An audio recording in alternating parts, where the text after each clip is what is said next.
जय हिंद दोस्तों। आज देखेंगे मेरे भाई हम भारत की संचित निधि। इसका उल्लेख आर्टिकल 226 में है।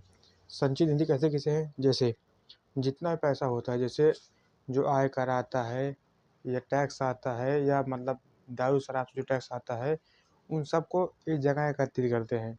जितना पैसा आता है देश में हर जगह से, हर स्रोत से आता है, उन सबको एक जगह एकत्रित करते हैं, उसे संचित निधि कहते हैं। इस संचित निधि का उल्लेख आर्टिकल 226 में है। अब देखते हैं इस संचित निधि से क्या क्या होता है। ये जो संचित निधि का पैसा होता है, इससे क्या होता है, राष्ट्रपति को वेतन और भत्ते दिए जाते हैं, राज्यसभा सभापति को वेतन भत्ते दिए जाते हैं, लोकसभा अध्यक्ष को वेतन भत्ते दिए जाते हैं, उसके बाद सर्वोच्च न्यायालय के न्यायाधीश को वेतन भत्ते दिए जाते हैं, उसके बाद कैग के अधिकारी को वेतन भत्ते दिए जाते हैं।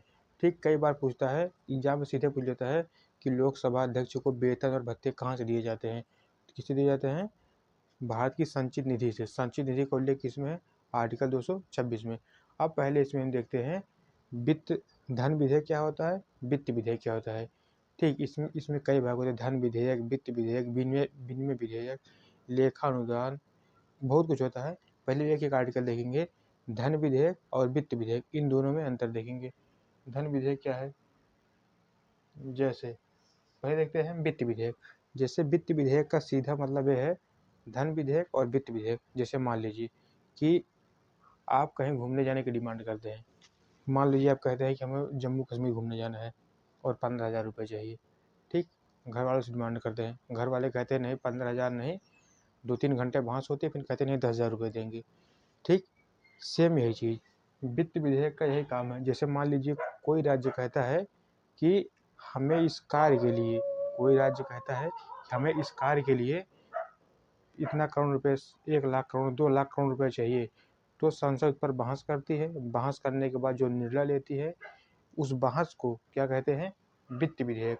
मतलब जो वित्त विधेयक होता है, उस बहस में जो भी कुछ करना हो बहस कर लीजिए, लेकिन जब उस वित्त बहस के बाद जो निर्णय होगा, जितना पैसा जो अमाउंट बनेगा, जब वो पेश किया जाएगा, उसे धन विधेयक के अंदर होता है। क्या कहते हैं उसे धन विधेयक कहते हैं। ठीक, जैसे धन विधेयक जो होता है, राज्यसभा और लोकसभा दोनों में प्रस्तुत किया जाता है।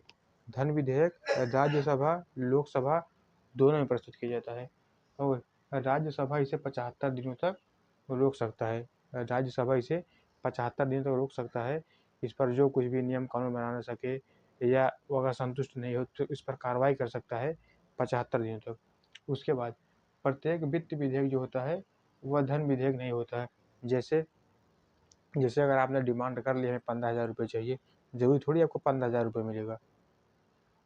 मतलब जितना आप अमाउंट जो आप मांगेंगे, जरूरी थोड़ी आपको उतना ही मिलेगा। मतलब जो वित्त विधेयक होता है वह धन विधेयक नहीं होता है। मतलब एक होता है कि नहीं, एक प्रस्ताव होता है कि हाँ इतना चाहिए। उसके बाद क्या है, प्रमाणित करने का अधिकार किसको है, लोकसभा अध्यक्ष को है। अगर कौन सा विधेयक वित्त विधेयक है, इसे प्रमाणित करने का अधिकार किसको है, लोकसभा अध्यक्ष को है। अब हम देखते हैं धन विधेयक। धन विधेयक का प्रावधान किसमें है, आर्टिकल 110 में। किसमें है, आर्टिकल 110 में। ठीक, अब धन विधेयक लोकसभा में प्रस्तुत किया जाता है, धन विधेयक राज्यसभा में प्रस्तुत नहीं किया जाता है। धन विधेयक कहाँ प्रस्तुत किया जाता है, लोकसभा में। और धन विधेयक जो होता है, राष्ट्रपति इसे पुनः विचार के लिए नहीं भेज सकते हैं। अगर धन विधेयक अगर लोकसभा ने अगर धन विधेयक अगर लोकसभा से पारित हो गया, तो राज्यसभा इसे पुनः विचार के लिए नहीं भेज सकते हैं, इस पर दोबारा विचार करो। मतलब धन विधेयक अगर पारित हो गया तो वह पारित हो गया, और राज्यसभा इसे 14 दिन से ज़्यादा रोक नहीं सकती है। 14 दिन तक इसे रोक सकती है, उसके बाद यह राज्यसभा से ऑटोमेटिक पारित हो जाता है। ठीक, नहीं रोक सकती है, और राज्यसभा इसे 14 दिनों तक रोक सकती है। बस। भारत की संचित निधि क्या है, संचित निधि का उल्लेख किसमें है, आर्टिकल 226 में। धन विधेयक 110 में, वित्त विधेयक 112 117 में। उसके बाद है बजट है। इन सबको अगले वीडियो में देखते हैं। आप एक क्वेश्चन बताना कि राष्ट्रपति को वेतन और भत्ते कहाँ से दिए जाता है, मतलब किस आर्टिकल के तहत दिया जाता है। ठीक, जय हिंद, जय भारत।